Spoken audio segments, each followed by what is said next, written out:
Today's evening devotional. His last mistake. Uzzah put forth his hand to the ark of God, and took hold of it, for the oxen shook it. And the anger of the Lord was kindled against Uzzah, and God smote him there for his error. 2 Samuel chapter 6 verse 6 and 7. The fate of Uzzah was a divine judgment upon the violation of a most explicit command. Through Moses the Lord had given special instruction concerning the transportation of the ark.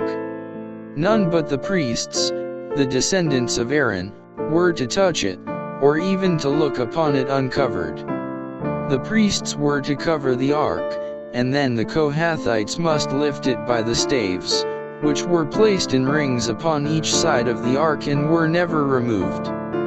To the Gershonites and Merarites, who had in charge the curtains and boards and pillars of the tabernacle, Moses gave carts and oxen for the transportation of that which was committed to them. But unto the sons of Kohath he gave none, because the service of the sanctuary belonging unto them was that they should bear upon their shoulders. Numbers chapter 7 verse 9. Thus in the bringing of the ark from Kirjath-jearim there had been a direct and inexcusable disregard of the Lord's directions. The Philistines, who had not a knowledge of God's law, had placed the ark upon a cart when they returned it to Israel, and the Lord accepted the effort which they made. But the Israelites had in their hands a plain statement of the will of God in all these matters, and their neglect of these instructions was dishonoring to God. Upon Uzzah rested the greater guilt of presumption.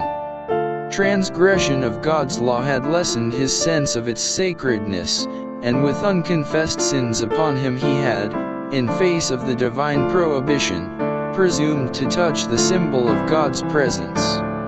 God can accept no partial obedience, no lax way of treating his commandments. By the judgment upon Uzzah he designed to impress upon all Israel the importance of giving strict heed to his requirements. Thus the death of that one man, by leading the people to repentance, might prevent the necessity of inflicting judgment.